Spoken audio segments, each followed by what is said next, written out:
The story begins with an author named Osamu Dezai walking toward a river with a woman by his side. Upon reaching the river, Osamu deems it the perfect spot for their planned double suicide, and the woman agrees. They tie themselves together with a red string, believing this will ensure they remain together even in the afterlife. Just as they are about to jump into the river, a truck suddenly appears and hits them, teleporting Osamu to another world.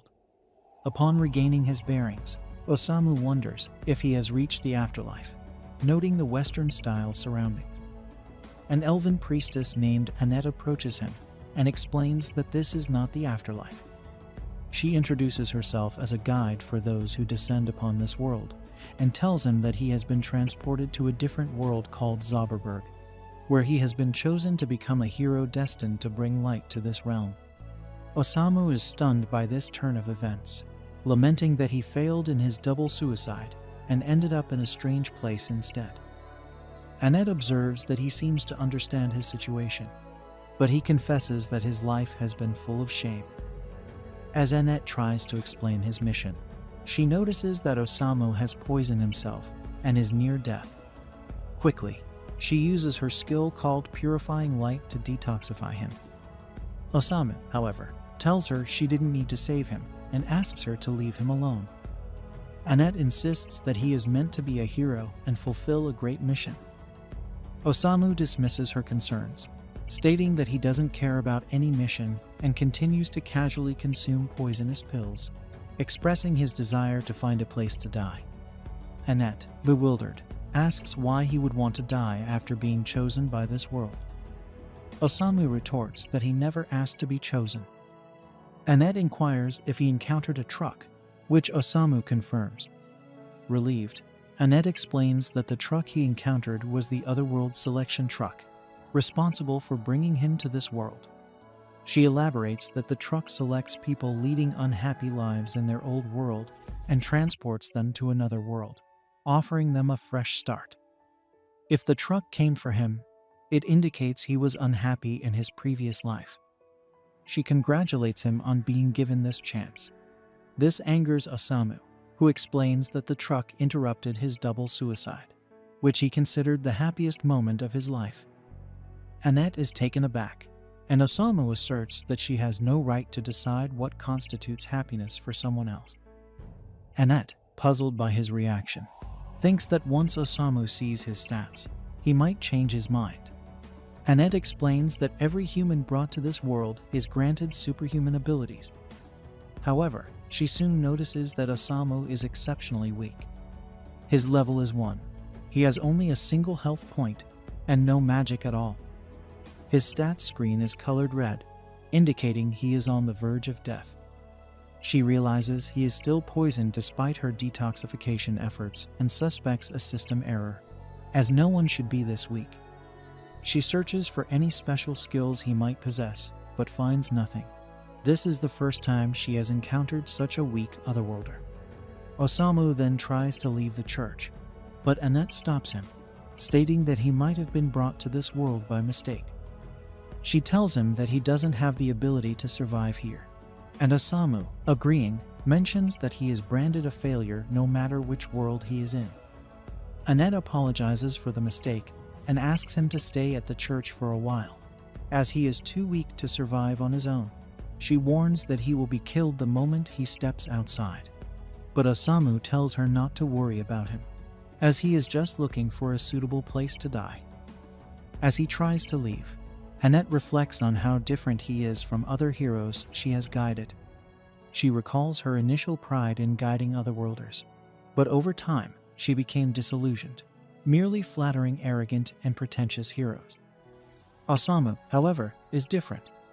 She tries to stop him again, suggesting that he at least choose a profession before leaving. Osamu insists he doesn't need to as he is a born author. He then leaves the church, and Annette feels that he is the man she has been waiting for her whole life. The scene shifts to Osamu standing at a checkpoint, unable to read a single word written there. He realizes he won't find a cafe around here. Suddenly, he hears a voice in his head informing him that he has discovered a landmark called the Great Plains of Estern, gaining 5 experience points. Osamu, suffering from migraines, asks the voice to stop speaking directly in his mind. The voice, however, announces that he has risen to level 2. Osamu, feeling overwhelmed, hears a girl screaming in the distance. He goes to investigate and finds a cat girl trapped by a monster called a death tree. The girl pleads for help, explaining she will be killed if he doesn't act.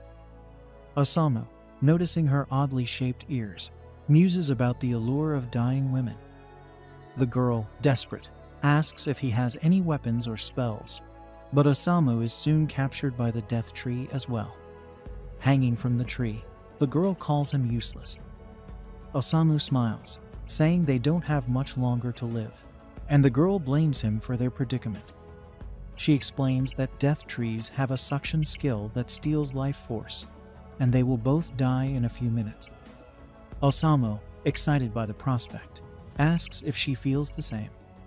The girl, perplexed by his demeanor, tells him to not give up as he begins to feel weak. As the tree sucks the last of his life force, Osamu rides in pleasure, but he soon stops responding. The girl, fearing the worst, accepts this place as her grave. Suddenly, the death tree begins to rot, starting from the branch holding Osamu. In moments, the entire tree rots and breaks, releasing both of them. The girl, confused, realizes Osamu's poison must have killed the tree.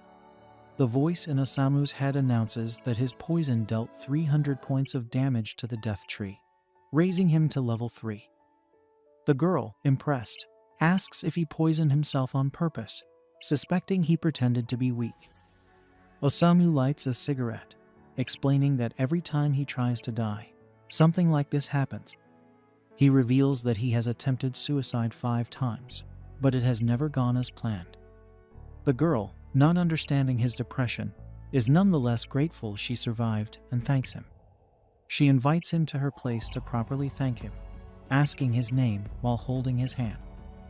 Osamu notices the red string on his hand and thinks about Sachin, the girl he tried to commit double suicide with. Ignoring the cat girl, he resolves to find Sachin, believing she must be in this world too since they were hit by the truck together. He declares that his new purpose is to find Sachin and attempt double suicide again. Meanwhile, back at the church, Annette prays to the gods, asking them to protect Osamu and let her meet him again someday. Osamu enters the church with Annette feeling relieved to see him again, but her curiosity is piqued by the presence of another girl with him. Osamu promptly explains that he has a question for her. He is searching for a woman named Sachin and asks if Annette knows where he might find her. Annette is taken aback by the fact that Osamu is now looking for yet another woman. The scene then transitions to Osamu and the cat girl standing in the plains outside the church. Osamu admits to himself that he has no idea where to find Sachin. The cat girl, trying to cheer him up, assures him that he will eventually find her. She suggests that since they have a long journey ahead, they should stop by the castle town of Wrath on their way to her place. As she attempts to lead Osamu by the hand, Annette intervenes, stopping her from holding his hand in public. The cat girl questions why Annette decided to join them in the first place. Embarrassed, Annette quietly gazes at Osamu, and the cat girl quickly deduces that Annette is in love with him. Annette, flustered, insists that her motives are not impure, and that she simply has a responsibility to protect this weak otherworlder. Surprised, the cat girl remarks that Osamu is an otherworlder, which, she believes, explains his strength. Annette is confused by this, as she knows Osamu is supposed to be weak, which is why she feels obligated to stay with him. The cat girl clarifies that Osamu killed a death tree with a single attack and saved her life. Annette feels devastated upon learning that Osamu and the cat girl have already formed such a close bond that he saved her life. She grows angry at the cat girl. At that moment, they both notice Osamu lying in a coffin. He tells them that he plans to sleep in it for a while and asks them to wake him up when they arrive at the city. He wishes Annette and Tama a good night. The cat girl tries to correct him, saying her name is not Tama. but Osamu is already asleep. Annette, feeling smug, takes satisfaction in the fact that Osamu only addressed her by the correct name. She then drags the sleeping Osamu towards the city, leading the cat girl to question whether Annette is truly a clergywoman. Meanwhile, elsewhere, a princess sits with a forlorn expression on her face. Afterwards, we see Tama and Annette struggling to pull a heavy coffin containing Osamu. Tama, frustrated with the weight, shouts at Osamu to come out and walk on his own. Receiving no response, she wonders if he is dead. Annette checks his stats and finds that his single hit point HP is still intact, reassuring Tama that he is merely resting. Tama tells Annette to watch her phrasing and scolds her for calling her by her name. Inside the coffin, Osamu thinks about Sachin and wishes to find her to commit double suicide together. The scene shifts to them arriving in town, where they wake up Osamu. As he sees the otherworldly town, he thinks it isn't so bad. Annette suggests they go to the castle to have an audience with the king. They head to the castle, leaving the coffin behind, which causes curiosity among the townspeople. Later, they meet the King of Wrath, who introduces himself as Thomas, and his daughter Charlotte. The king invites them to rest in the castle's bedchamber for the night. Tama and Annette praise the king for his kindness, but he mentions he has a condition for their stay. The king explains that he loves hearing stories from travelers and asks them to share pleasant memories from their journeys. Osamu, with a menacing look, asks if the king would like to know how it feels to sleep in a coffin. The king, frightened, wonders if he is being threatened. Annette quickly changes the subject by complimenting the princess's beauty, and the king reveals she is getting married soon. The king then asks for their advice on whom his daughter should marry. Two men are brought into the throne room: Gomez, a valiant knight, and Otto, a minstrel known as the Voice of Love. The king explains that due to increased monster activity influenced by the wrathful Dark Lord, he is too old to deal with the threat himself. Therefore, he has decided that one of these two men will marry his daughter and become the next king. However, Charlotte has yet to choose between them. The king asks for their advice on this critical choice. Osamu bluntly states that he has no idea and criticizes the king for asking travelers to decide such an important matter. He calls the king a tyrant for ruling his daughter's life and declares that he is not even fit to be a king. Osamu then tries to leave, stating that he has no right to speak since he feels unworthy of living in any world. Annette and Tama apologize on his behalf, explaining that Osamu is an otherworlder and doesn't understand how this world works. The king, surprisingly understanding, forgives Osamu after learning of his otherworldly origins. Later that night, Osamu struggles to sleep in their room. Annette wakes up and asks if something is troubling him. Osamu reveals that he never sleeps well. Annette hesitantly asks about Sachin, but Osamu remains silent. She then notices a tail sticking out from his sheets and finds Thomas sleeping on his thighs. Annette wakes the shameless cat with a punch to the gut, questioning how she can casually sleep on a man's thighs. Tama angrily explains that she was just feeling cold and followed the natural instincts of her species, leading to more bickering between the two. Osamu leaves the room to escape the incessant bickering between Tama and Annette, wandering around the castle until he encounters the princess gazing solemnly at the beautiful lake scenery. He strikes up a conversation, remarking on the lovely view. She agrees, and he darkly muses that the tranquil lake makes him want to drown himself. The princess, bewildered, asks if he is truly so troubled that he wishes to end his life. Osamu replies that she appears more troubled than he is and inquires about her worries. She confides in him about her dilemma in choosing between Gomez and Otto. She explains that Gomez, though a recent addition to their castle, has quickly become their most dependable soldier, earning her father's trust and being a sensible choice for the future of the kingdom. However, Otto, her childhood friend, has always been there for her, singing songs to lift her spirits. Unsure whom to choose, she feels torn between duty and affection. Osamu empathizes, sharing that his life has been a continuous series of troubles, marked by multiple suicide attempts and great inconvenience to his family. However, he emphasizes that he never asked anyone else to decide his fate. He advises the princess to listen to her own desires and make a choice based on her heart, then leaves her to ponder his words. The next day, Osamu and his companions are summoned for another audience with the king. The king announces that Charlotte has finally made her decision regarding her marriage. He asks them to witness her choice. Annette thinks Gomez would be best for the kingdom's future, while Tama prefers Otto, believing he is a better match for the princess. Before they can start arguing, the king instructs Charlotte to stand before her chosen suitor. To everyone's shock, she takes Osamu's hand and declares that she will commit double suicide with him. Annette faints from the shock of Osamu having another woman in his life. Charlotte explains that after talking with Osamu, she realized that Otto only sought her company to perform his new songs, even when she was happy. This revelation makes it clear that he was using her for his own satisfaction. Additionally, she finds Gomez unappealing due to his odor. The king urges his daughter to choose a husband, but Charlotte angrily retorts that he never considered her feelings and reveals that she doesn't want to get married at all. She appreciates Osamu for being the only one to respect her opinion. Understanding her reasoning, Osamu agrees to the double suicide plan. However, before they can proceed, Gomez removes his helmet and transforms into a minotaur.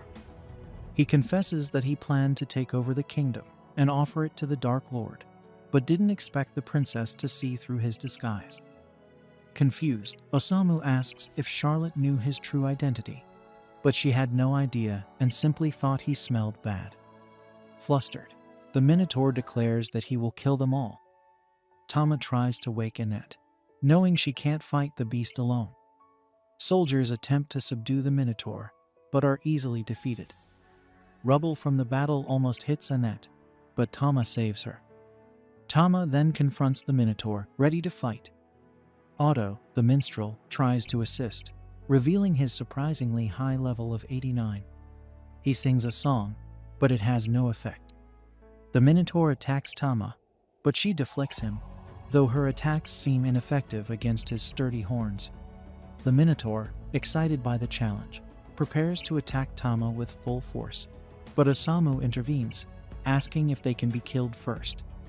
He explains the princess's wish to commit double suicide and requests that the Minotaur use his magnificent horns to fulfill their desire. Tama and the king protest, but Osamu remains resolute. The Minotaur agrees, planning to kill the king and destroy the city afterward. As the Minotaur prepares to kill them, Osamu reassures the trembling princess that their wish is about to be granted. The Minotaur charges at Osamu and the princess, with Tama and the king desperately trying to save them, but unable to reach them in time. At the critical moment, the princess gets cold feet and declares that she can't die yet. She wants to live and protect the people of her kingdom. Osamu, anticipating her change of heart, tells her that she is a kind princess and pushes her out of the Minotaur's path, saying she is not fit to be his partner in a double suicide. Before the Minotaur can strike Osamu, Annette erects a powerful barrier, declaring she won't let Osamu die like this. The barrier is so strong that it breaks the Minotaur's horns. Seizing the opportunity, Tama delivers a powerful attack that sends the Minotaur flying out of the castle and into the lake. Exhausted from the fight, the two girls relax. Tama thanks Annette for her help, and Annette reciprocates. The song-loving minstrel attempts to write a song about their budding friendship, but they quickly stop him, having had enough of his songs. The king then apologizes to his daughter for not considering her feelings and admits he is unfit to be a king or her father. The princess forgives him, suggesting they should discuss the future of the kingdom and their relationship together. The king is pleased to hear this. Osamu smiles, glad that everything worked out, but he feels a tinge of sadness as he once again failed to die. Later, we see Charlotte has become the Queen of Wrath. When soldiers report that monsters have appeared at the city's south gate, She orders the royal guard to exterminate them, expressing her reliance on each soldier to protect the kingdom. Meanwhile, outside the city, Tama and Annette are dragging Osamu in a coffin once more. They remark on Charlotte's bold decision to become queen and hope she will be all right. Osamu reassures them that Charlotte made this decision herself, so there is no need to worry. He then emerges from the coffin, declaring that while dying women are beautiful, there is also a certain charm to women who can stand on their own. Tama tells him to stop with his analogies and start walking, but he retreats back into the coffin. Eventually, the girls grow weary and decide to take a break for a bite to eat. Our lazy protagonist emerges from his coffin, eager for something to munch on, but they only have bread. Days, craving boiled tofu, expresses his dissatisfaction. Annette suggests they head to a nearby town to find some tofu. Although the group is just a few days away from reaching Tama's hometown, Annette wants to make a stop at a temple. Typically, an otherworlder arrives at one of the 4 temples in this world and heads directly to the Dark Lord's castle. However, Dazai's goal is not to defeat the Dark Lord. He just wants to find Sachin. This necessitates visiting all 4 temples to gather information on her whereabouts. Tama is shocked because this means they might have to travel all around the world if finding her proves difficult. Annette doesn't want Dazai to fight the Dark Lord because it's too dangerous, and Tama teases her again for being in love with him. Annette denies it, explaining that Dazai just gave her hope when she had given up on her job. Tama suggests that Sachin might be Day's soulmate, so Annette admits to traveling with him to find this out. Tama agrees to go with them until they reach her hometown, but Annette's half-hearted thank you makes Tama realize that Annette would rather be alone with Days. Annette quit her job, so Tama wonders if she will even be allowed into the temple. Annette isn't worried, though, because the head priestess of this next temple is a dear friend of hers. Moreover, Annette didn't leave her post without notice. She sent her letter of resignation using her familiar. This familiar makes its first appearance by snacking on Day's head. Annette scolds the little monster, but gets even more upset when she discovers it didn't deliver her letter of resignation.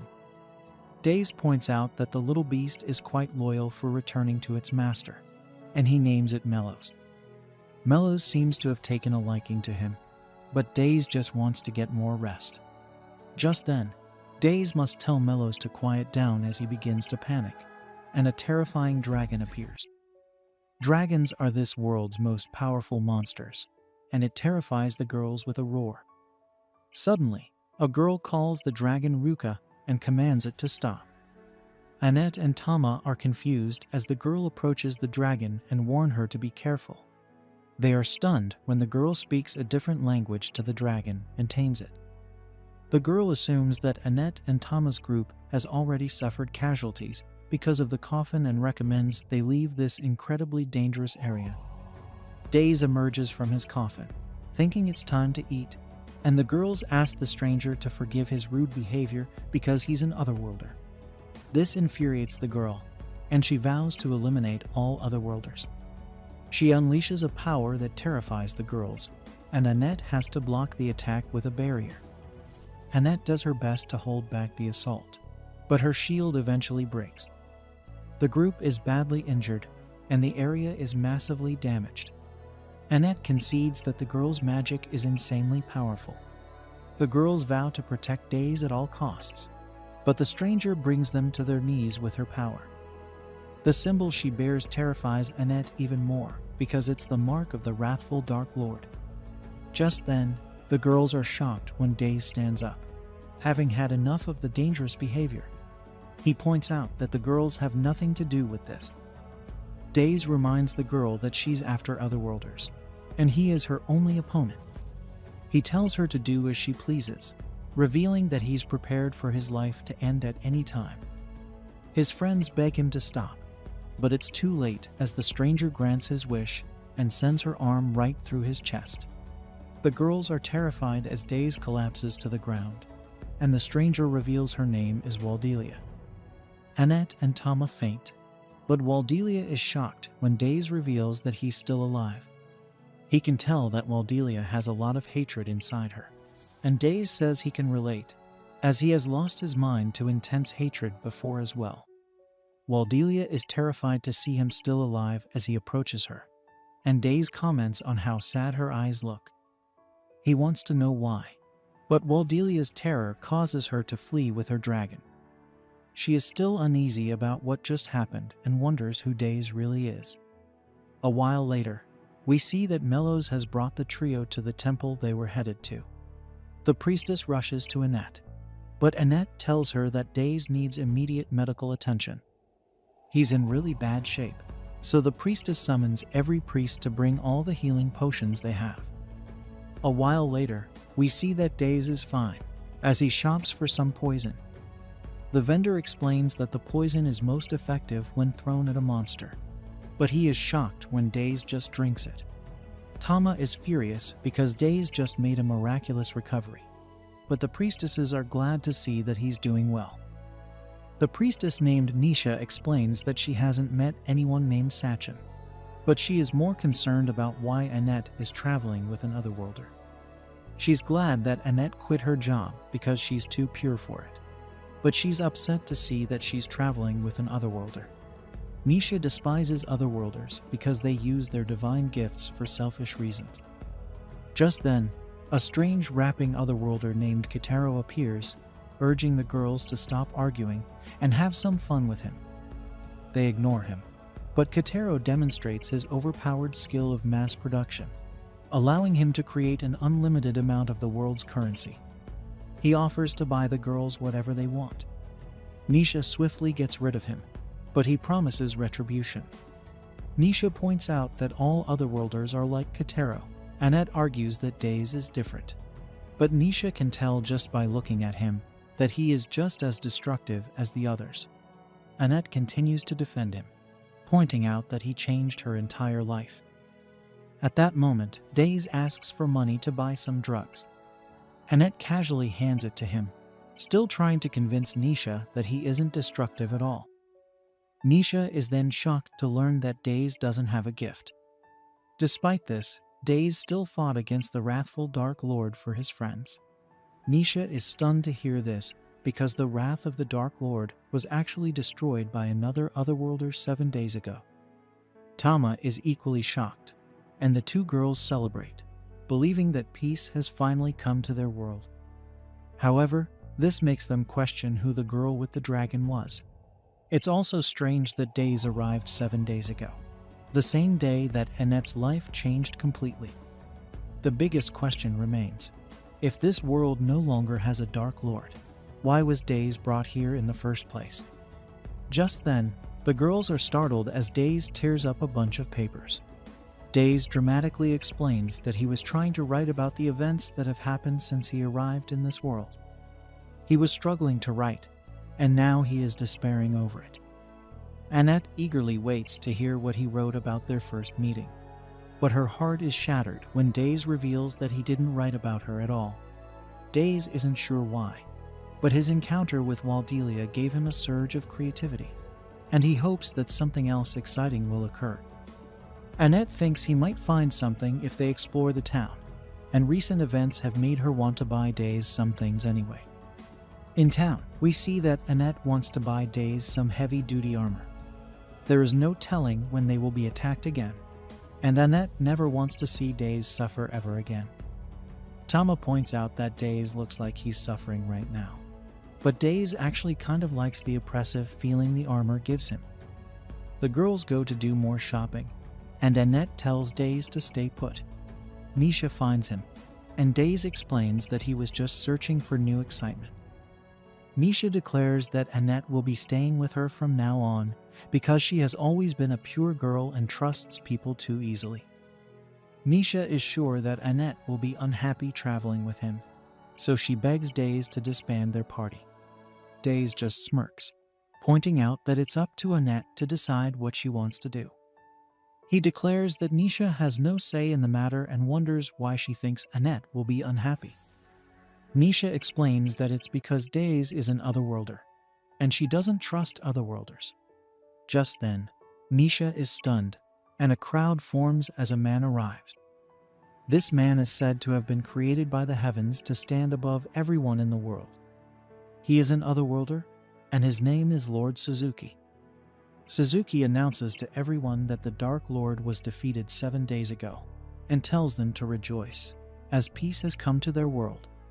The crowd erupts with cheer, praising the otherworlders, but Suzuki reveals his real intentions. He points out that they risked their lives to bring peace, so it's only right that the otherworlders be allowed to rule the world. He declares that this time will be known as the Great Hero Age.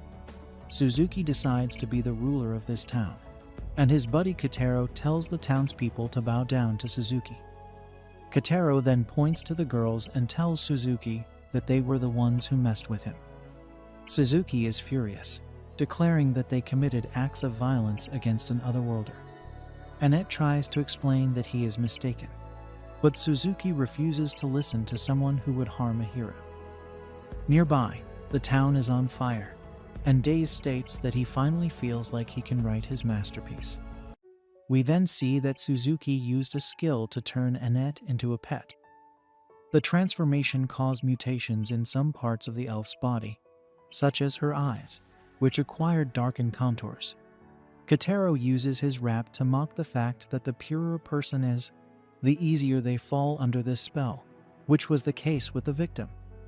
Tama confronts the rapper, but Suzuki uses the same technique on the Catwoman, taming her just like her companion.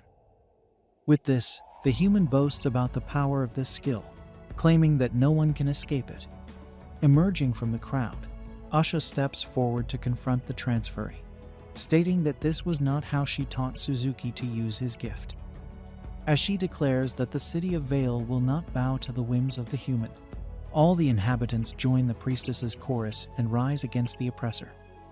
Seeing this, Suzuki sends his wolves against the population, saying he will destroy everything to build another city in its place, since Vale does not want to surrender.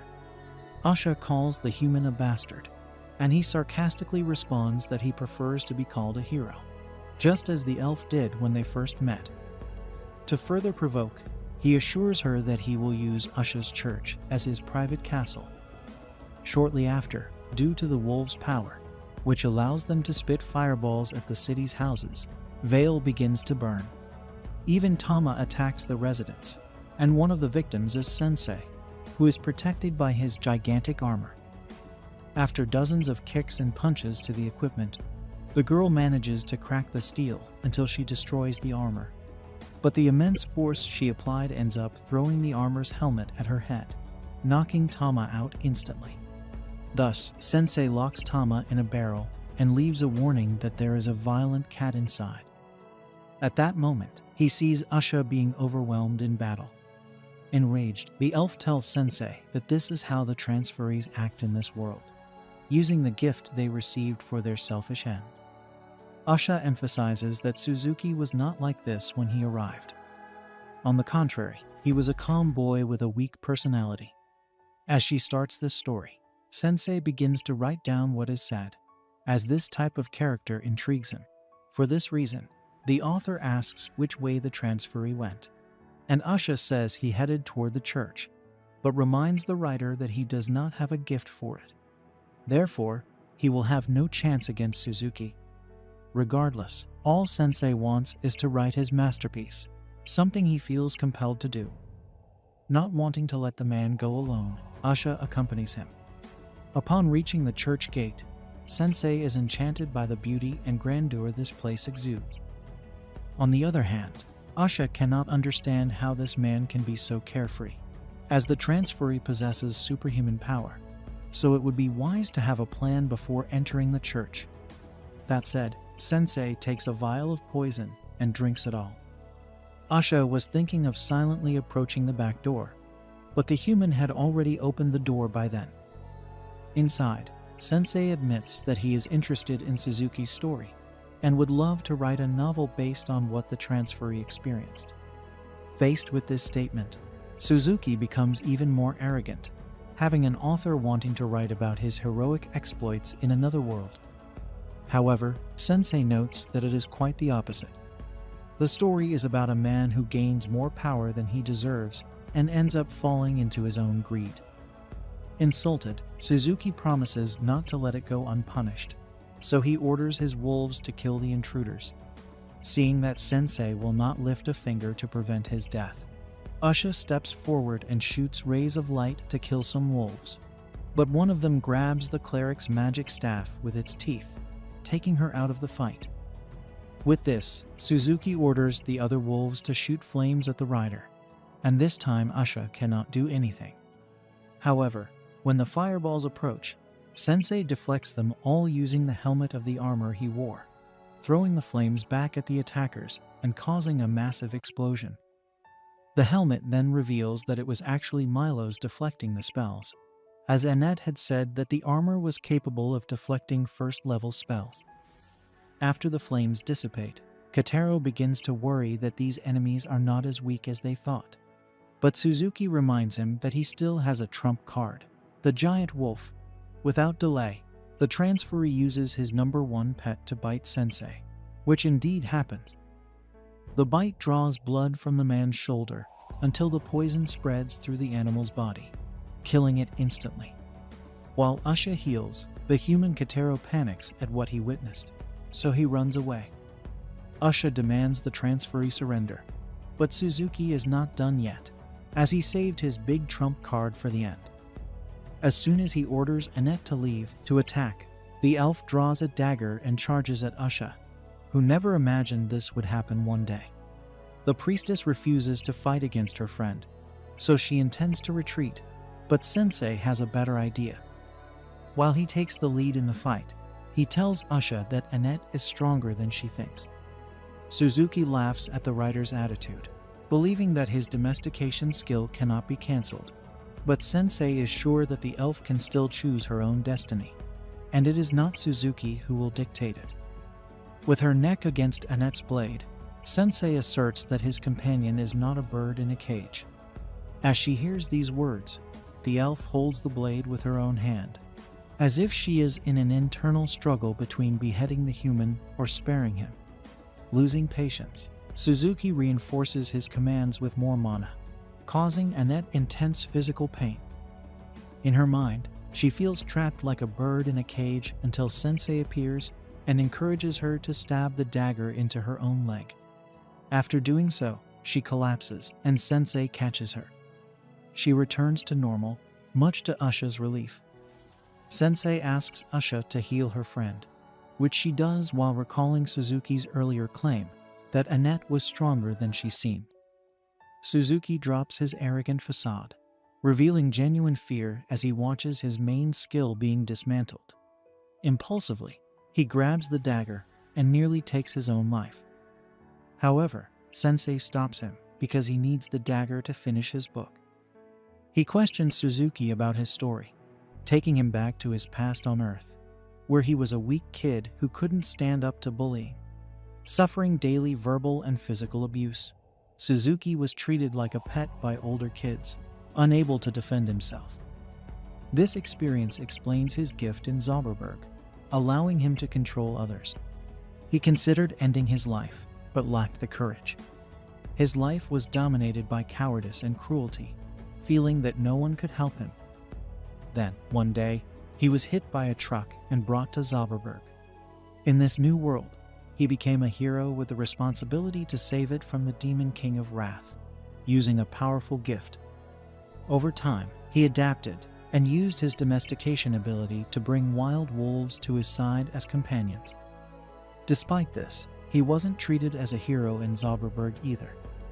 The inhabitants were just as malicious, but now he had the power to react and wouldn't let this opportunity slip by. Suzuki doesn't believe he's done anything wrong because, in his mind, he will always be a nobody without determination.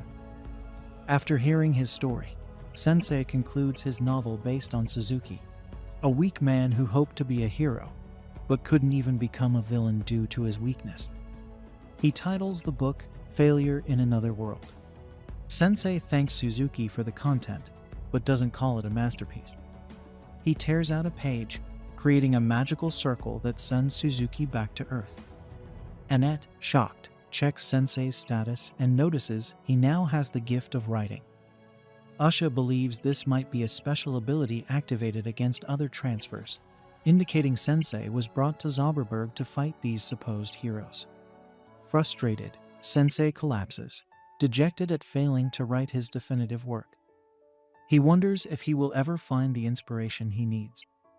Usha, watching the scene, wonders who he really is. Finally, Sensei asks what happened to Suzuki. In Vale City, the wolves that were once tamed by the transfers are now free.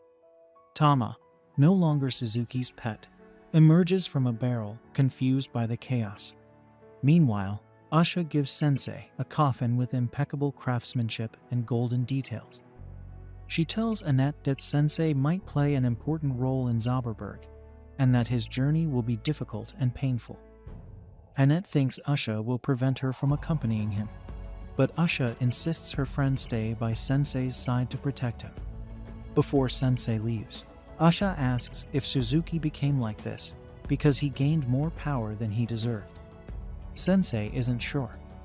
Usha fears Suzuki will return to a miserable life on Earth, but Sensei believes it's up to Suzuki to decide if he will change.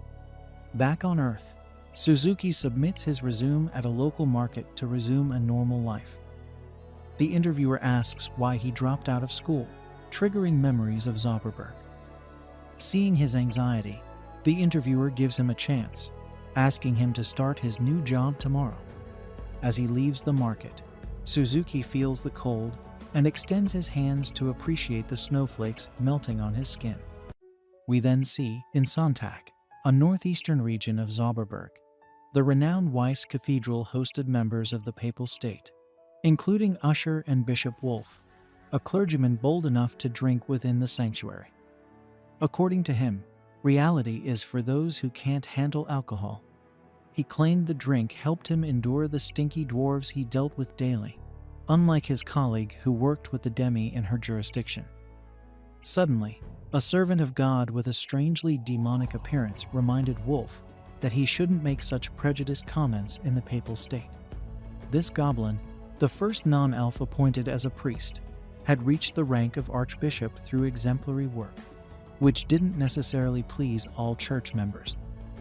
Feeling provoked, Wolf pointed his finger at his colleague's face and asked if the goblin wanted to switch jurisdictions with him, since he always got the hardest jobs. The colleague reminded him that the tasks clerics received depended on their behavior in the church, meaning Wolf should correct his habits instead of pointing fingers at others. During this exchange, Cardinal Miller asked everyone present to take a seat. With everyone at the table, he requested each member to report on their region, but first needed to address another matter. Interrupting the meeting, a clumsy cleric arrived at Weiss Cathedral via teleportation, stumbling and falling face first in front of her colleagues.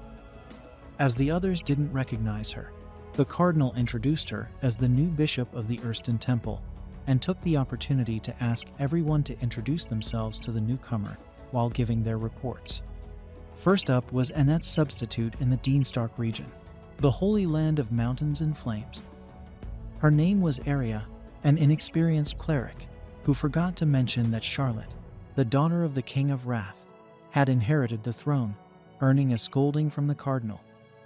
After this blunder, the goblin finally introduced himself as Elton, Archbishop of the Verdun Temple in the Midwalk region, the Holy Land of Lakes and Water, where, according to him, peace reigned under his jurisdiction, a testament to the Pope's authority. He also warned Aria that it was strictly prohibited to be late, putting a look of panic on the young elf's face. Next, Wolf introduced himself as the cleric of the Dritten Temple located in the Samstag region, the Holy Land of Deserts and Earth. Although it was far from the other regions, they were managing well. The cardinal mentioned frequent conflicts among the dwarves, and Wolf highlighted that he was almost assaulted while trying to mediate a dispute. Lastly, Usher reported that she led the Zweiden Temple. A few days ago, in her jurisdiction of Donnerstag, the Holy Land of Forests, an otherworldly inhabitant went on a rampage and destroyed half of the city of Vale. Usher was mobilizing labor to repair the area. Coincidentally, Miller convened this meeting to discuss the transferred individuals, as the Demon King of Wrath was defeated by a group of these summoned humans. Consequently, the Pope decided to seal the magic circles that connected the otherworld to Zauberberg to stop the summoning of transferred individuals.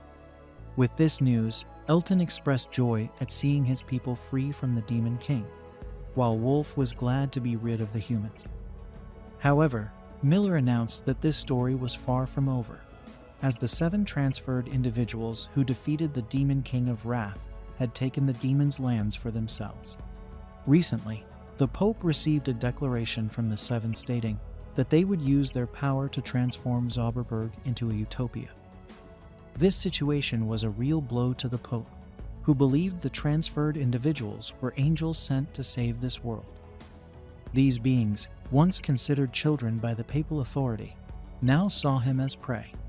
In other words, a war had been declared between the transferred individuals and the World Church of Helsahan, as these true fallen angels began to show their claws in various regions of the Free Kingdom. Likewise, Waldelia, the daughter of the Demon King of Wrath, could not be ignored for possibly harboring a burning desire for revenge.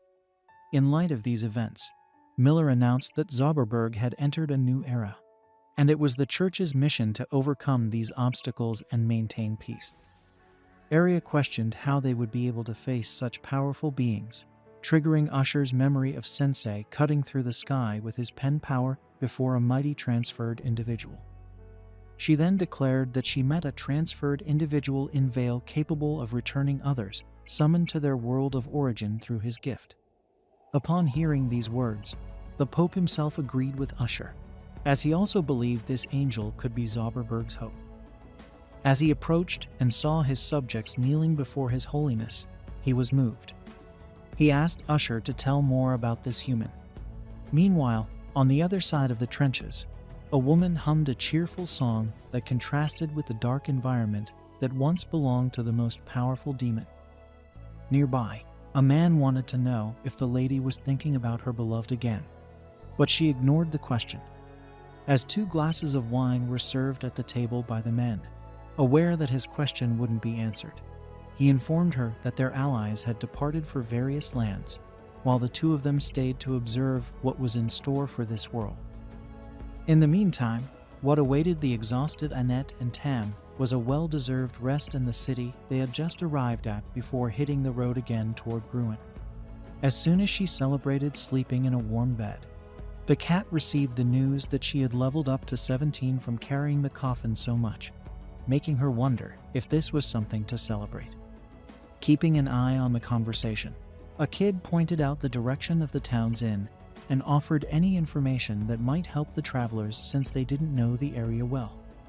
First, he told them about an organization called the Hero Introduction Service, also known as the Transferred Order Service, where people were assigned to accompany groups with little self-confidence and provide them with a safe and comfortable journey. By the way, it was the boy himself who created this service. Hearing this, Tama laughs, recalling her bad experiences with transferred people. The kid is offended, insisting the transferred are heroes sent to save this world. He offers to introduce them to a summoned hero for just 4 Zizinzans and Janikos. Tama is ready to refuse, but Annette hands the money to the boy. Tama reminds her that 4 Zizinzan doesn't grow on trees, but Annette thinks it's pocket change if it keeps Sensei safe. The boy, looking smug, asserts that a life has no price, and the dead man in the coffin would smile in heaven, knowing a hero was accompanying his friends. Suddenly, Sensei opens the coffin and apologizes for still being alive, almost giving the boy a heart attack. The boy yells that the corpse spoke. Sensei, offended, clarifies that he's not dead yet. Annette assures the boy that Sensei is a hero, though the kid doubts heroes look like zombified vampires. The boy grabs the 4 Zizinzans and runs off, introducing himself as Nur. Despite seeming like a scam, he promises to bring a real hero. Tama thinks it would be good to have this hero carry the coffin, but Annette insists on doing it herself. As night falls, the innkeeper, tired of them lingering, asks if they are staying the night. Annette says they are waiting for someone, but Sensei knows the boy won't return. According to the author, that rascal has the eyes of an adult. The rabbit girl deduces they are talking about Nur, the big myth, the most talkative and wretched kid in all of Zauberberg. Annette is furious at losing her money, while Sensei is curious about Nur's story. The rabbit girl explains that Nur, an orphan, deceives unsuspecting visitors for a living. Without an adult to guide him, he fools people indiscriminately. The innkeeper feels sorry for him, but acknowledges he is deceiving people. She argues that if heroes existed, Nur wouldn't be a street kid. The reflection in his blade shows only himself, his only company on a lonely journey. He survives by theft, and people sometimes steal from him. A regional bandit group exploits his fragility, counting the coins he gathered as a child thief. Nur nervously asks what they will do with him. One thug asks the same question, making Nur swallow dryly. Desperate, he bluffs that his transferred friends won't let it slide if he disappears. But the truth is they kidnapped him. The leader shows off a crossbow capable of piercing a dragon's armor and comments that Nur has been making money using their names. So he will have the honor of bragging in the afterlife about being killed by a hero. With the crossbow pointed at his head, Nur wonders if these are the heroes meant to save the world. Just before the fatal shot, Sensei arrives, pointing the crossbow at another thug's knee, causing him to scream. Another thug discovers Sensei is also from another world. Seeing Sensei's low life point and poisoned state, they dismiss him as a threat. The leader points the crossbow at Sensei, who begins to increase his HP monstrously. Sensei jokes about dying, asking the aggressor to shoot him in the heart. As the saying goes, the madman is only mad until he finds a madder one. The trio of goons runs away. Nur asks if Sensei is a hero, but Sensei doesn't see himself that way. He says adults are young people who have been betrayed, but Nur is still a child not ready to be an adult. Sensei leaves the dump, tying up Nur. Nur asks if that's it, and Sensei's silence implies it is. The next day, the group prepares to head to Gruan, with Sensei exhausted from chasing transferred ones all night. Annette, jealous, thinks Sensei was sweet-talking another lady, especially when he says it was a pleasant night. Suddenly, Nur, shameless, shows his face, assuring them he didn't lie. He promised to introduce them to a brave warrior, and this hero is standing right in front of them.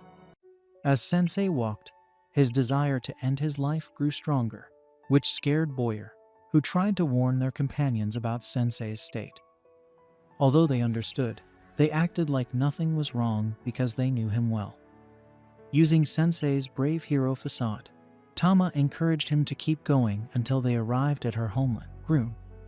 The cat girl, happy to be back, promised to lead everyone inside, but the local guards instead pointed their spears at them and threw them all in jail. Tama was separated from the others, and Nur thought it was because of something she had done, but Annette insisted that Tama was no thief. While Sensei used Milo's as a pillow, he asked the elf how people were executed in this world. The cleric refused to answer, knowing Sensei was fantasizing about Tama. Determined to escape, Nur quickly picked the lock, which prompted Annette to remark that it wasn't a skill a hero should have. Sensei put a hand on Nur's shoulder, and instead of praising him, questioned why he got involved in their situation. Unfortunately, the guards noticed the commotion, tied them up, and sent them to King Siberian. Minister Breard accused them of kidnapping the kingdom's princess, Matilda. Suddenly, Matilda entered the throne room and told her father that she wasn't kidnapped. She was just traveling to improve her skills and met these people along the way. She asked Annette if her story was true, and Annette, addressing Tama as Your Royal Highness, scared the cat girl. Tama, also known as Matilda, asked her father to release her friends, but the king refused unless his daughter promised to act more like royalty. Looking at her friends, Matilda agreed to her father's demands, effectively saying goodbye to her adventurous life. The prisoners were freed and went to an inn to eat. Nur devoured the food as if it were his last meal, while Sensei, having missed his chance at a dramatic death, took sedatives. Nair admitted he didn't know Tama was a noble, and Annette recalled being rude to her, which was why she feared the gallows. A waitress named Kajika, who used to serve Matilda, overheard their conversation and asked about the princess. Sensei, eager to learn more about Tama's past, asked Kajika to share her knowledge. Despite Annette's warnings about digging into a princess's past, Sensei insisted she was still just Tama to him. Meanwhile, Matilda watched from a window as a figure on a rooftop unleashed a power that destroyed the throne room. The king and guards rushed in to find a man named Kaibara, known as the fallen angel of gluttony, sitting on the throne. Kaibara announced his intention to consume the nation, and the soldiers prepared to fight. However, Kaibara used his cursed mouth to devour the guards, preferring the tender flesh of young demi-women. Outraged, King Siberian declared he would not let Kaibara leave alive. As a level 56 warrior with the divine beast's fist, Siberian fought Kaibara, using his thunder ability and wild cat palm technique. Kaibara, amused by the challenge, summoned his dark powers, but Siberian skillfully evaded the attacks and prepared to unleash his ultimate technique. As Tama appeared and called out to her father, Kaibara quickly realized he was facing a young demi, and the princess recognized the man from the rooftop. Tama stepped up to fight, but her father told her to stand back, saying she could not replace Leon. Kajika mentioned that Matilda had a twin brother named Leon, who was destined to inherit the throne. The people of Grun believed their civilization would thrive under the rule of the brave Leon and the kind Matilda. However, a storm struck 10 years ago, and while returning to the castle, Prince Leon and Queen Lapoma were killed in a landslide. After their deaths, the king became reclusive and depressed for a long time. Matilda saw her father suffering and didn't know what to do until she confided in her loyal maid Kajika, who decided to take Leon's place as the warrior heir her father always wanted. Unfortunately, this decision only brought conflict between father and daughter, and the consequences are still seen today. During the battle, Siberian claimed that Matilda's abilities were useless, enraging the young girl and causing her to attack recklessly. Without holding back, Kaibara launched his monstrous mouth at the girl, prompting Siberian to save his daughter at the cost of losing part of his arm to those sharp, interlocking teeth. Kaibara mocked the father's love for his daughter, lamenting that Siberian could no longer use his ultimate technique without the arm he just lost. The angel made sure to emphasize that he had just chewed the king's limb. Furious, Tama charged at Kaibara again, but Breard grabbed the princess before she could be killed and fled with her now unconscious. Coincidentally, upon reaching the middle of the city, the minister encountered the travelers who brought the heiress and warned them that a transferred one was attacking Grun. At that moment, an explosion occurred, alerting the entire population. When everyone looked at the scene, the dust settled, revealing King Siberian chained and kneeling before all. Kaibara introduced himself as the new king of this land and announced that he would not be an oppressive ruler, but he needed to fulfill his desire to consume the demi-flesh living here, focusing on the weak ones. A commoner threw a stone at the transferred one, who swallowed the demi without ceremony, causing panic among the population. Monsters prevented the inhabitants from fleeing, while Sensei wrote a story in his notebook. Soon he took Tama's hand and understood that she was the heroine of a tragedy. But the heroine he sought would never accept her tragedy meekly, so the princess needed to wake up and show the rest of her story. Unconscious, Matilda dreamed of advice she once received from Kajika, then woke up in this old friend's house and panicked to know what had happened when she fainted. Breard explained that the fallen angel took the capital and held her father hostage. She returned to her furious state, and this time prevented the minister from trying to control her. Annette mentioned the tragedy of the Claylan Pass, which took the lives of Tama's brother and mother. According to her, There isn't a citizen who hasn't shed a tear over this tragedy, proving that the people love the royalty of this nation. In other words, if they lose Matilda too, it will be even worse for them. Therefore, the cleric wanted Matilda to stay out of this. After all, Annette knew a secret along with Sensei to return the transferred ones to where they came from. Matilda understood the situation and let her friends go. Then, the group encountered two ogres guarding a passage further ahead. Sensei stepped forward and claimed to the monsters that he and his colleagues came to be eaten after being moved by the king's speech. Knowing the author's history, his friends worried that he was seriously ill, while the ogres, not expecting this, had no idea how to react. Thus, within some time, the trio was behind bars again, and Annette began to rant about having her freedom taken away. Sensei confessed that death was a good thing, but that this was not the moment for that. Then he took Nur's hat, where he found the clip that the boy must use once again to save the group. Meanwhile, Minister Beard arrived in Matilda's room to deliver soup to her, but the princess had escaped through the window. In the throne room, Kaibara reflected on which demi he wanted to devour next, with Siberian, in a state of absolute rage, beside him, chained and bloody. Soon, the ogres arrived to tell the story of the human who wanted to be eaten. But Tama interrupted with brute force, knocking down the monsters without mercy. Siberian regretted that his daughter made this decision, unlike the fallen angel of gluttony, who rejoiced to see his most desired dish before him once again. That she heard about the trouble Tama caused with her father again. Tama expresses her frustration. Kaibara, relishing the challenge, decides to use her for his entertainment before killing her. He launches a lightning attack, sending her flying. As she recovers, Tama realizes the attack is her father's technique. Kaibara explains that his overpowered skill allows him to gain the abilities of those whose flesh he consumes, including the ability to use their skills. He taunts Tama, saying he will tear her apart using her father's power, and then eat her. Meanwhile, Osamu and his group have sneaked into the palace. Annette is surprised to learn that Osamu insists that this room is sufficient. They enter and discover that it's the queen's room. Despite the others' warnings, Osamu searches the room, eventually finding a locked drawer. He convinces Nur to unlock it by flattering him, and they find the queen's journal inside. Back in the throne room, Tama is still standing despite Kaibara's relentless attacks. He mocks her martial arts skills, claiming they won't help her. Tama recalls a memory of Leon training in the forest, where she had asked why he continued to train despite disliking fighting. Leon had explained that while Tama had more talent for martial arts, he needed to work harder to protect their family and kingdom.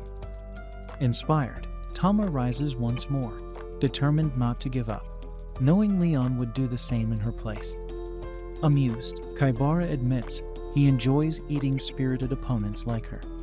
Kaibara then reminisces about his previous life, where he was a rich, pampered child who felt more like a pet than a son.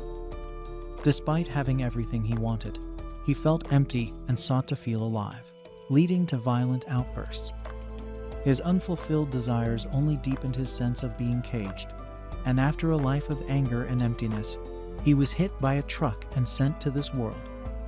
Now, he revels in his newfound freedom to eat as he pleases. He taunts Tama, preparing to consume her, but Osamu intervenes. Kaibara's fangs freeze at the sight of him, and he is puzzled by the strange feeling his instincts are giving him. Osamu's presence disrupts Kaibara's attack, and Annette declares that Osamu has the power to banish otherworlders from this world. She urges Osamu to write Kaibara's story and send him back, but Osamu refuses, dismissing Kaibara's tale as boring. Annette notices Nier has been knocked out, and Tama blames herself for the situation. She begins to cry, but Osamu consoles her, handing her a book. He tells her that it's a story he dedicated to her and asks her to read it. As soon as she opens the book, the pages seem to come alive. Annette, watching in awe, wonders if Osamu's gift works on non-otherworlders too. Kaibara attempts to attack her, but she blocks with her shield. Osamu then addresses Tama, saying that as he learned about her past, he realized she suppresses her feelings due to her kind nature. He calls her a clumsy woman, burdened by her father's ideal of a perfect princess, a role that troubled her deeply. After the family tragedy, she tried to fill the void left by her brother, hoping to uplift her father's spirits. However, her father misunderstood her intentions, widening the rift between them. In the process, Tama lost sight of her true self, but her late mother had once told her who she was meant to be. Tama then recalls her mother's words, reminding her that her life is her own to live, and she should follow her desires. When Tama expressed doubt, saying her father would never allow it, Lapma reassured her that she would convince him, revealing that even her father wanted her to be happy. Osamu then asks Tama whether she will live as the ideal princess her father envisions, or as the ideal prince in place of her brother. Conflicted, Tama hesitates. Osamu tells her that neither path is truly hers and encourages her to write her own story. This realization breaks the mental chains binding Tama, releasing a golden energy from within her. Her father, observing this, notices that she has manifested the crest of the divine beast, a power Tama first displayed as a child. Her brother had been amazed and wanted to tell their father, but Tama stopped him, knowing their father would disapprove, as he didn't want her practicing martial arts. Their father had overheard and now realizes he was the reason Tama sealed away her talent. He regrets suppressing her abilities in an attempt to protect her and acknowledges his mistake. Kaibara, intrigued by Tama's newfound power, reveals that he has finished digesting her father's flesh. He mocks her, claiming that if this were a manga or anime, she might enjoy a happy ending with her awakened power. But in reality, he is a predator, and that won't happen. Osamu is skeptical, and Tama launches an attack using her father's skill. Kaibara counters with the same skill, but Tama's move was a feint, and she surprises him with a headbutt. She then uses her father's special technique, King's Fang, to defeat him. Exhausted, Tama collapses, and her father catches her. Annette offers to heal her, praising her for her bravery. Later, Osamu returns Lapma's journal to the king, who is astonished that Osamu read it without permission. Despite this, the king is grateful that Osamu guided his daughter and saved her, choosing to let the transgression slide. Osamu humbly says he merely wrote a book. Breard arrives, noticing that Tama's crest has awakened. The king acknowledges her accomplishment, but Breard points out that her King's Fang is still incomplete. As Kaibara gets back up, his appearance drastically changed. Kaibara reveals that he is one of the 7 heroes who defeated the Dark Lord, having secretly consumed the Dark Lord's flesh. Now, he feels the power surging within him and declares himself the apex predator of this world. As he prepares to attack, Waldelia suddenly severs his head. Recognizing her as the Dark Lord's daughter, Kaibara taunts her, recalling how eating her father's flesh gave, and then turns her gaze towards the others. Osamu greets her from behind, and she wonders how he's still alive. Osamu asks if she feels better after avenging her father, but Waldelia, surprised by the question, quickly departs, vowing to kill him next time. Mir marvels at Osamu's ability to drive away such a powerful foe, while Osamu notes that despite her victory, sadness still lingered in Waldelia's eyes. He muses that he would like to write her story someday. The scene shifts to the townspeople rebuilding after the disaster. Fawn thanks Osamu and the others for saving their capital, learning that the princess has decided to stay and support the king. Annette remarks that they will miss her, but respects her decision. Back at the castle, the king finds Tama in her room and comments that it's meant for a ladylike princess, not a tomboy. He asks if the travelers have already left town, suggesting she go with them. He reassures her that he doesn't need the protection of an untrained greenhorn and urges her to return once she has completed her journey. Understanding, Tama quickly changes out of her stuffy clothes and escapes out the window, thanking her father. She vows to become a powerful martial artist by the time she returns and departs. Breed arrives, questioning if this is the only way the king knows how to communicate with his daughter. The king is confident that she understood his intentions this time and asks Lipoma and Leon to watch over her. The scene then cuts to Nier dragging Osamu's coffin, and Osamu comments that Nier lacks the skill Annette had for the task. Annoyed, Nier tells Osamu to drag the coffin himself, but Osamu insists it's unnecessary, as Tama rejoins the group, much to their delight, and resumes her place in their party. Tama returns to the group, and they're happy to see her. She rejoins their party. The scene then shifts to Osamu and his friends standing before the world tree in Grun. They're excited, but Osamu dislikes anything brimming with vitality. Tama explains that this is the largest tree in Zauberberg. Annette adds that the sight of this tree refreshes her spirit every time she visits. Tama agrees with a bit of pride, but Annette continues, telling Osamu that this tree is said to be a holy one that watches over Zauberberg and protects all who visit it. Tama wants to explain this to Osamu herself, but Annette keeps going, mentioning that at the foot of the tree lies a village named Tanariko, where people live simple lives in harmony with nature. She suggests they visit the village, which irritates Tama since Annette is taking all her lines. Later, they arrive in the town in the evening, shocked to see a casino there. Nier observes that this doesn't look like a place where people live simple lives with nature, and they also notice the town is filled with violence. Osamu believes this must be the reality the town has chosen. He suddenly realizes he's out of poison pills and panics, wondering where he can hang himself. Nier is puzzled by his behavior, and Osamu, feeling restless without his pills, starts eating. Nier advises against it, and they decide to ask the village mayor what's going on. The mayor explains that Tanariko used to be a quiet town blessed by the world tree. But a few months ago, some other worlders came to see the tree and started living there. They built the gambling hall, attracting more unruly otherworlders from all over. These outsiders gradually took away the town's peaceful lifestyle, and even the leaves of the sacred tree have begun to wilt. The mayor believes the world tree spirit is saddened and asks the travelers to help restore the town to its original state.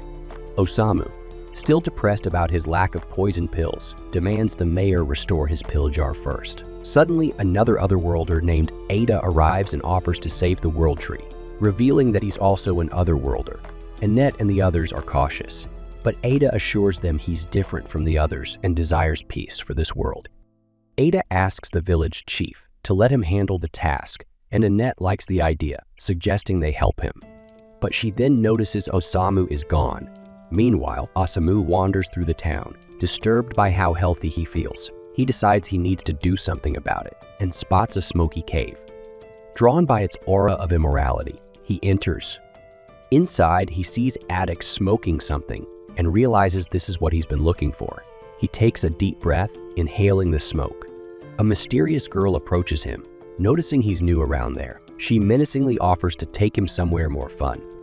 Later, we find Osamu in her bar, drinking to his heart's content. The girl warns him not to overdo it, but he explains he's trying to drink himself to death because he can't go on living.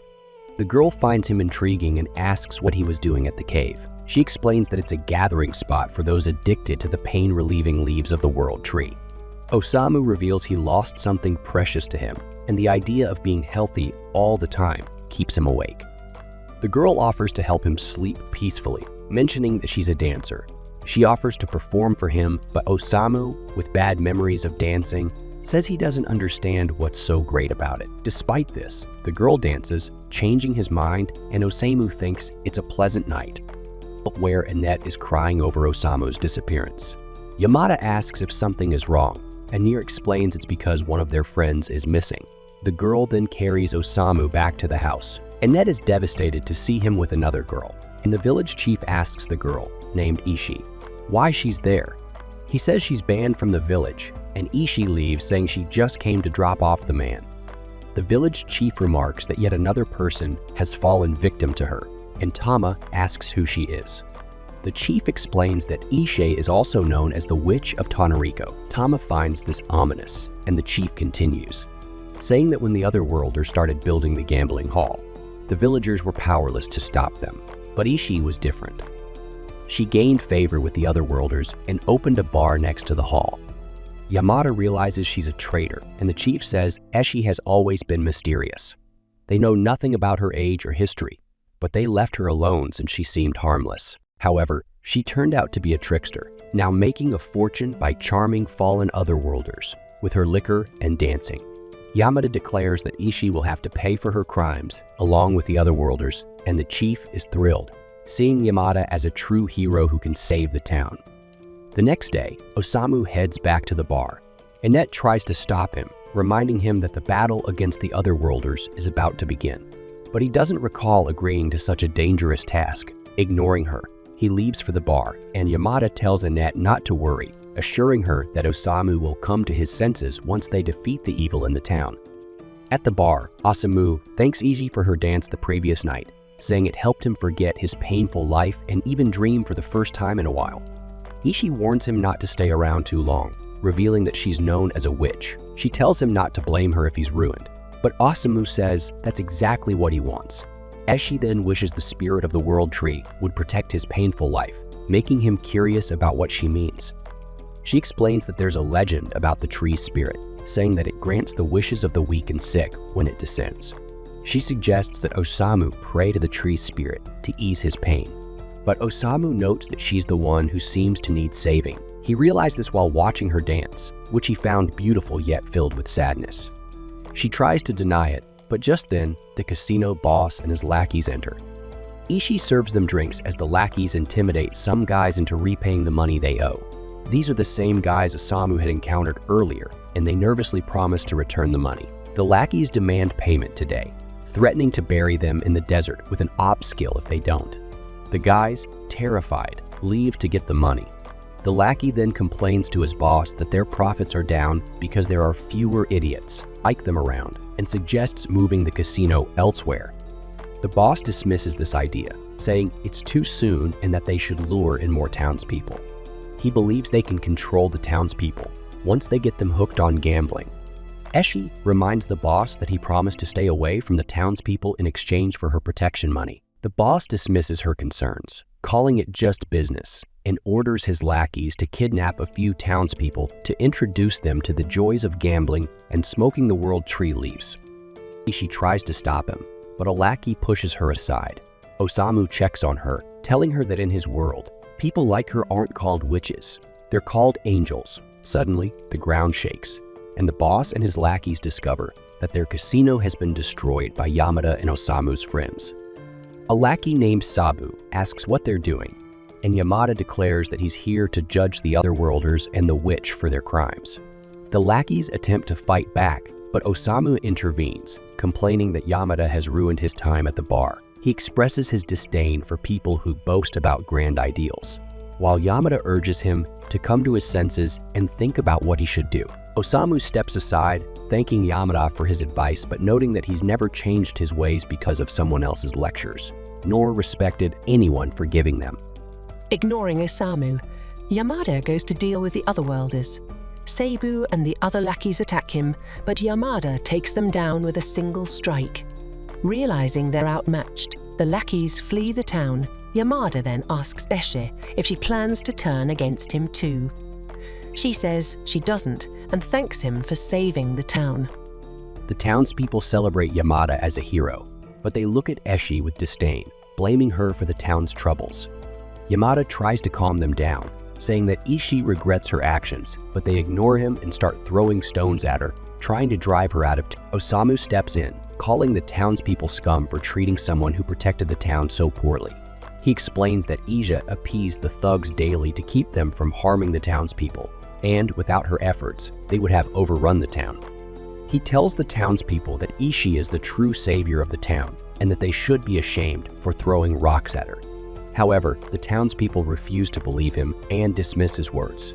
Ishi stops Osamu from saying more and leaves the town, apologizing to the citizens. The townspeople rejoice at her departure, while Yamada is shocked by the truth. Yamada asks Osamu if he knew this would happen, and Osamu responds that the line between good and evil is often blurry. Many wish for a clear distinction, but the world is gray. Yamada wonders if Osamu is implying that he was wrong, but Osamu says he doesn't know. The only thing he's certain of is that the town let go of its own protector. With that, he and his friends leave the town. Later, the village chief approaches Yamada with another request. He explains that the otherworlders made a fortune selling the leaves of the world tree, and now that the evildoers are gone, they plan to continue this practice, hoping the tree will revive and bring them more blessings. The chief asks Yamada to be the town's bodyguard, offering him 10% of their profits in return, and to protect them from otherworlders who might interfere. Hearing this, Yamada is stunned and deeply regretful of his actions. Meanwhile, Osamu and his friends continue their journey, reflecting that the village's fate wasn't a good one. Annette realizes that Osamu saw the whole picture, but Osamu disagrees, saying he's no different from Yamada as he also failed to save Eshi. They then notice the withered leaves of the world tree falling. The tree dries up and the townspeople are shocked. Osamu then sees a vision of a glowing Ishi in his mind, who thanks him for understanding her and hopes he finds peace before disappearing. Osamu notices that his poison pill bottle is now full, and he recalls Eshi saying that the wishes of the weak and sick are granted when the world tree spirit descends. He realizes that Ishi is the spirit of the world tree, and that he now has an infinite supply of poison pills. As the heroes continued their journey, they eventually arrived at a vast desert where the sun was blazing hot. Not even the tough Annette could handle the heat, so she decided to let poor Miles carry Sensei's coffin. Meanwhile, the writer was outside, dramatically pleading with the scorching sun to turn him into a pile of ashes. Tama, annoyed, complained that they couldn't see anything on the horizon and asked if they were on the right path. Annette could only hope they were, because she wasn't sure. According to the map, they were supposedly taking the shortest route to the Dritten Temple, but this desert was definitely not recommended for people with as little experience as they had. Nur was quick to point out that he wasn't a desert novice. After all, the talkative kid was practically a human camel, having been born in these lands. With that bit of information, the girls felt a spark of hope as Nur shared some desert survival tips. His first lesson due to the extreme daytime heat, monsters and bandits usually come out at night. No sooner had he said this than a gang of criminals appeared beside the group. One of them announced that the travelers were about to enter the territory of the hunters. His name was Toru, the first chief of the transferred runners hunters, and he demanded that the travelers pay a toll. Tama and Annette weren't in the mood to deal with them, so they told Sensei to get back in the coffin and prepared to fight. The problem was, the poor guy's coffin felt like an oven, so he at least wanted to keep the lid open. Without any hesitation, the Princess of Grun unleashed her tiger kick on one of the thugs, but Toru quickly recovered and attacked with his scorpion vehicle. Annette had to jump in with her shield to prevent Tama from getting hit. In the chaos, Matilda took the chance to land another blow on Toru, knocking him off his mount. One of the thugs warned Toru that these women weren't messing around, and Toru agreed, but he saw that Sensei, exhausted from the heat, might be their weak point. So he revved up his motorcycle and charged straight at Sensei. Annette trusted Nur to protect the rider since he was standing in front of the coffin, but the boy's legs trembled with fear as the hunter's leader approached. Toru taunted Nur, pointing out that he had never drawn the sword he carried. Enraged, Nur responded that he was a brave warrior. Toru laughed and challenged Nur to prove it, reminding him that drawing his sword meant he was ready to die. He also made sure to emphasize that the venom of his scorpion would bring a painful death within an hour to anyone stung. With that, Toru asked if Nur was ready, but it was Sensei who answered. Craving a dose of that venom, Sensei climbed onto the scorpion and urged Toru to prove he wasn't bluffing. Startled, Toru commanded his scorpion to attack, and the creature pierced Sensei's chest with its tail, injecting the venom. Toru twisted the throttle to maximize the effects, but instead, Sensei's body responded with his own venom, dealing massive damage to the scorpion, which burst like a balloon. Meanwhile, with his mask showing a frustrated expression, Sensei watched as Toru wept over the loss of his beloved scorpion, Chavez. Toru then charged at Sensei with everything he had. Nur tried to react, but his legs were paralyzed with fear. Just as Toru was about to strike Sensei with his club, everyone heard the howl of a beast, and one of the thugs urged Toru to retreat, warning that the wolf was coming. Before making a hasty exit with his backup, Toru vowed to avenge Chavez's death. Once the commotion died down, the group's cleric healed Sensei, while Tama tried to cheer up Nur, who was visibly frustrated that he hadn't been able to act. She assured him that he would find the courage next time, but Nur remained disheartened by his cowardice. He apologized to Sensei, who responded that no one is born a hero, and people usually only grow stronger after facing challenges and even humiliation. Nur seemed moved by his travel companion's strange words, while Annette warned that the howl they just heard was concerning, so they should continue their journey as soon as possible. She also placed her trust in Nur, asking him to lead the way. The boy lifted his head and said he knew of a place where they could stay. And so, the talkative kid led the group to an orphanage where they planned to spend the night. Some of the children recognized Nur, and among them, an old friend named Nate ran to hug him along with the others. Soon after, Aunt Nathy also appeared to welcome the unexpected visitors. The caretaker quickly prepared a proper feast to greet the guests, and Nur made a point of saying that nothing beats Auntie's cooking. She mentioned that a very generous person had been donating food to the orphanage, and that she wished she could thank them, but this person never showed up. Sensei, however, found the taste a bit bland and asked if there was any synthetic seasoning to give the food a boost. But since no one had any idea what that ingredient from Sensei's planet was, everyone just stared at him blankly. Nate remembered when Nur had said he wouldn't return until he had become a brave hero, so the talkative kid explained that he had kind of become one after all, as he was now part of a group of heroes. The children were fascinated and asked for the names of the heroes, so Nur introduced Sensei. For his part, Sensei explained that he was just an author who wrote stories, so Nate asked him to tell them one.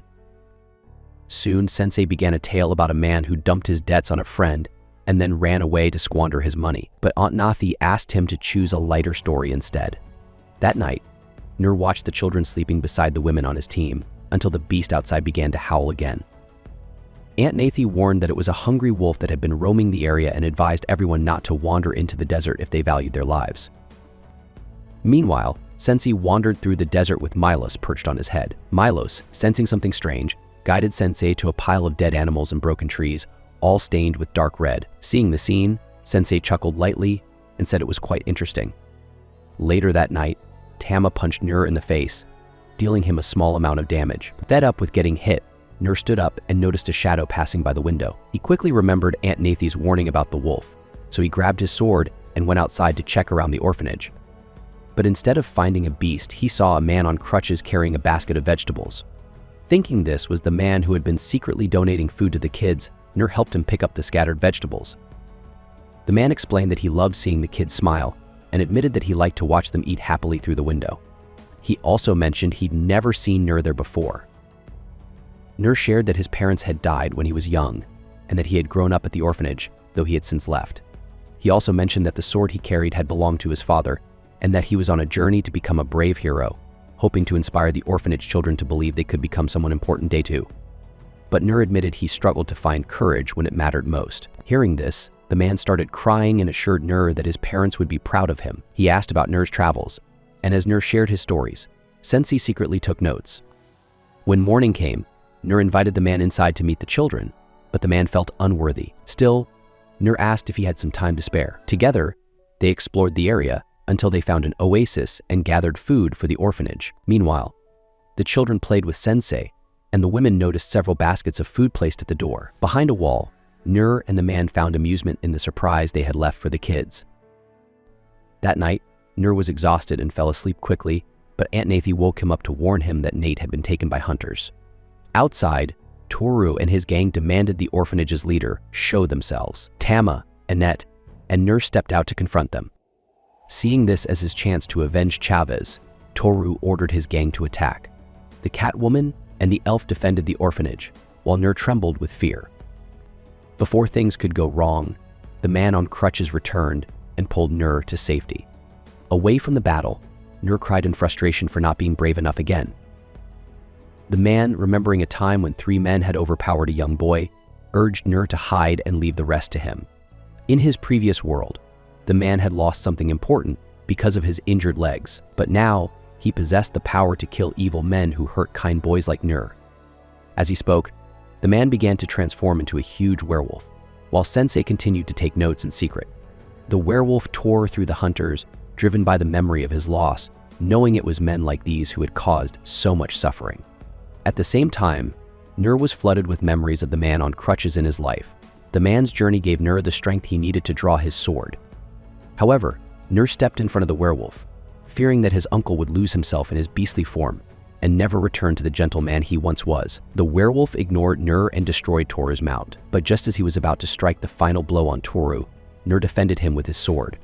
Consumed by rage, the werewolf attacked Nur, who dropped his sword and opened his arms to face death.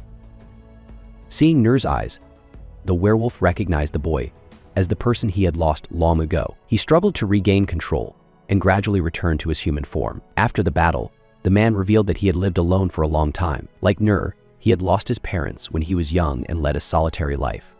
But one day, a boy reached out to him, and it was the first time in his life he had felt someone's kindness, though that happiness was short-lived. The man explained that on the day some men cruelly beat his friend, he had run away and was hit by a truck. Since arriving in this world, he had thought about that event every single day. After all, because his legs wouldn't move, he couldn't save his friend. But Sensei questioned whether that was really the reason he didn't save the boy or if it was an excuse to hide his own cowardice. Hearing this, Nur cried out in anger, arguing that not everyone was as strong as they appeared. Unlike himself, who saw himself as a coward full of excuses. As he finished speaking, Sensei's pages began to glow. He acknowledged that, while the man might be a coward, he was still kinder than most for protecting the orphanage children, killing the creatures of the night, and keeping the evil at bay. While many who were transported chose to use their powers for selfish reasons, this man used his to do good. Nur thought it was unfair of Sensei to describe the man as arrogant in his story, so Sensei tore out a few pages and made the remaining ones shine. Because of this, the children finally got to meet the wolfman before he left, and they thanked him for the food. Then, the man vanished from the desert. Nur asked where he went, but even Sensei couldn't say. Meanwhile, the man with the crutch returned to the site of the truck incident, where the boy who had helped him once again reached out his hand to his old friend, Seido.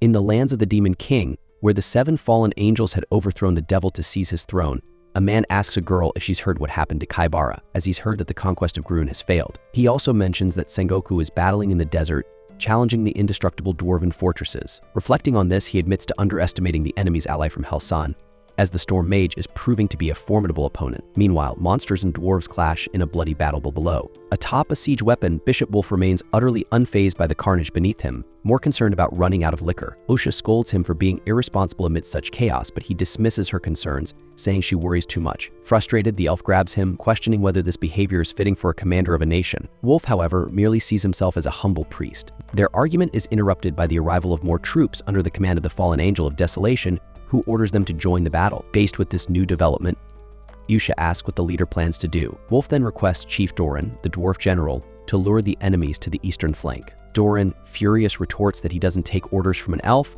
reminding everyone that he is the king of Gelb and will handle things his way. Yet, despite his anger, Doran follows Wolf's suggestion, directing the enemies eastward. With that, Wolf raises his staff and casts Sturm on Drang, summoning a hurricane that swiftly wipes out the monsters. King Doran is impressed, while the fallen angel of desolation calmly retreats with his troops. To everyone's surprise, floating in the eye of the storm is none other than Sensei. After the victory, Chief Doran gathers the troops to celebrate, and during the festivities blames the church for bringing in these fools causing chaos. Wolf tries to calm Doran down, saying there's no need to insult his superiors. Doran mocks him, calling him a typical lapdog loyal to his master. Wolf counters, vowing they'll expel the fallen angels without the Pope's help, raising his mug in a toast to the bravery of the dwarves. Doran, in turn, compliments Wolf, acknowledging that he's done a fine job and congratulates him as a war companion. Meanwhile, Tama and Nur take the chance to grab some food, while Yusha remarks to Annette that she hadn't expected to see her here. Annette, the cleric, admits it was by chance as she and her group got lost in the desert. By the time she realized, Sensei was already caught in a tornado, and the rest is history. Osha asks where Sensei is, and Annette reassures her that he's fine as he was inside a coffin. Suddenly, Sensei sneaks up behind them, joking that being stuck inside the coffin at that moment was unfortunate, though it did save his life, even if it cost him his precious bed. Wolf arrives and greets Annette after a long time, while Milos, spotting the bishop's familiar, falls in love at first sight. Wolf apologizes for dragging Sensei into the conflict and asks if he's all right. Sensei, however, urges the elf to reflect on his failure to kill the author properly. Despite this, Sensei expresses gratitude for experiencing another near-death moment. To bring the visitors up to speed, Usha explains that the nation is at war with one of the fallen angels. Tama, eager to join in, boasts that she defeated one of these angels back in Grun. Wolf dismissively comments that the angel must have been weak for that to happen, angering the demi-human, who argues that her people are stronger than they appear, and that Sensei has the power to send the angels back. Wolf acknowledges that he's already heard this from Yusha and mentions his interest in the writer's ability. However, in Wolf's opinion, they don't need that power, as nothing compares to his own magical prowess. He assures them that the church will handle the fallen angels and advises Sensei to stay out of it rather than play the hero. With that, he leaves, prompting Tama to question if he's truly that powerful. Usha confirms that Wolf is indeed the Storm Mage, one of the strongest in the world, and even the fallen angels are no match for him. Meanwhile, in the fallen angels' castle, Sengoku assures his comrades that he'll return to battle tomorrow, and this time he won't be defeated. One angel wearing a tie suggests changing tactics and letting the women handle things, particularly the fallen angel of greed, who has experience facing the storm mage. Back in the kingdom of Gelb, Sensei notices that Milos seems downcast and assumes it's because of the beautiful familiar he met at the party. When Milos confirms this, Sensei explains that unrequited love is the purest kind, and the anguish that comes with it should be embraced. Horrified by Sensei's depressed state, Milos hesitates, so Sensei reconsiders and decides to help the creature find his beloved. After all, two foolish men wandering the world in search of a woman isn't uncommon. As for the familiar's crush, Sensei suggests naming her, given that she's practically the female version of Milos. He proposes Familas, which the familiar seems to find ridiculous, though Sensei interprets it as approval. It doesn't take long for them to spot her standing next to Wolf in the middle of the street. The elf surrounded by several women, all intrigued by his pointy ears and magical staff. Sensei observes that the elf, unlike Milos, seems to attract attention from women, but he reassures Milos not to be discouraged. In love, Sensei explains, a man must find a way to win the heart of the woman he desires. With that advice in mind, the pair trail Wolf and his familiar through the dark alleys of the city, eventually arriving at a door in a secluded part of town. Wolf knocks and announces his presence, but no one responds. He concludes that the woman inside refuses to speak to him, a revelation that surprises Sensei, as it seems Wolf, too, is in pursuit of his beloved. Since the woman won't open the door, Wolf resigns himself to speak his heart from outside. He promises that he will return alive from the war and do things differently. Finding it rude to eavesdrop on such a personal moment, Sensei decides to leave. The next day at Castle Gelb, the king is informed that enemy forces are attacking from the eastern Gelb dunes. Tama offers his strength to the dwarf king, but the king, confidently dismissing the danger, tells them to relax, assuring his guests that he will swiftly deal with the fallen angels. After putting on his helmet and leading his soldiers outside, Doran joins forces with Wolf to lead the final battle, which they hope will secure Gelb's victory over the fallen angel of desolation. On the front lines, the dwarves rely on their brute strength to hold off the advancing lizardmen, while the storm mage hurls spells from a distance, making them a formidable team. The battle appears to be going exceptionally well, and Wolf is confident they are once again crushing their enemies. However, Usha catches Wolf's attention, pointing out a mysterious figure approaching from the west. A terrifying creature emits a powerful beam from its mouth, destroying part of the front line. Usha recognizes it as Jade the Black Dragon, a legendary beast once under the control of the Demon King. But Wolf remains undeterred, recalling that he has slain many dragons before. He readies his staff for a spell, while Doran observes that it's not the Angel of Desolation riding the dragon. Still, Wolf is unconcerned, declaring that whoever it is, they will be reduced to dust. As the dragon nears, Wolf pauses when he sees who is riding it. The angel descends, visibly happy to reunite with her master. Caught off guard, Wolf is easily struck by a spell from his opponent, who lifts him with dark claws. Usha tries to intervene but is weakened by the touch of the claws. The fallen angel of desolation then reassures everyone that she will kill them all soon enough, but first she must deal with her master. A bewildered Doran asks what's happening, prompting Usha to gather her strength and urge the dwarf king to retreat immediately. She informs the others that Wolf has been taken southwest, likely to the Dritten Temple. However, Usha doesn't know who the girl was, only recalling that she called Wolf her master. Frustrated, Doran punches the wall just as the lizardmen advance, fearing that the castle will fall. The dwarven warriors grow uneasy, while Sensei tells Milos that Familas' heart is broken over her master's danger. Sensei then asks what a man should do when he sees a woman cry, causing Milos to snap and dash off. Returning to the area where Wolf had previously been speaking to a woman, Sensei assumes she might have information about Wolf's past that could help. He knocks on the door, requesting to ask some questions about the Bishop of Weiss Cathedral, and is surprised when an elderly lady answers. Meanwhile, in front of the Dritten Temple, Wolf's former pupil reminisces about the meaningful moments she shared with her master there. Startled, Wolf recognizes her as Yuriko, his former apprentice. Soon, the temple's soldiers arrive to protect Wolf surrounding Yuriko. She insists that she is not alone and that her skills blossomed under her master's guidance, as she extends her dark claws toward the soldiers. Usha deduces that Yuriko must have been Wolf's apprentice, noting that he had once been passionate about training others before he turned to drink. Usha asks Doran to send soldiers to rescue Wolf, but the king says he cannot spare any due to the siege. Tama and Annette volunteer for the mission, though they aren't sure where Sensei is to confirm the plan. Out of nowhere, Sensei walks into the room, carrying a woman in his arms. Tama tries to understand what's happening, while Annette marvels at how Sensei seems to always end up surrounded by women. Regardless, the team gears up for the mission and receives new equipment from the King of Gelb. Sensei grumbles that the item he requested still hasn't arrived, and the dwarf explains that it's confusing the artisans. Sensei mutters about dwarves always boasting about being the best craftsmen in the universe, while Usha reminds everyone to focus on the mission. Nur agrees, though he's unsure how they'll cross the desert on foot. At that moment, Toru, the chief of the hunters, arrives. Tama prepares for a fight, but Toru hasn't come to brawl. Since Chief Nur changed his life, Toru gave up crime, started a bus company for day work, and runs an orphanage at night. To prove it, he cast the Lucifer's hammer spell on a tiger in the desert, transforming it into a bus. Without asking questions, The group boards the vehicle. However, Toru stops Sensei from boarding, still holding a grudge because Sensei killed his beloved scorpion, Chavez. He speeds off, leaving Sensei behind. Faced with this, Sensei strokes the coffin fragment he carries, remarking that it's the only reliable mode of transport he has left. After all, Wolf had told him to stay out of the way, and Sensei intends to do just that. Yet the elderly lady pleads with Sensei to take her to Wolf, causing him to reconsider. Though weary of people chasing after their loved ones, Sensei admits that such quests are the seeds of every great story. Thanks for watching my recaps.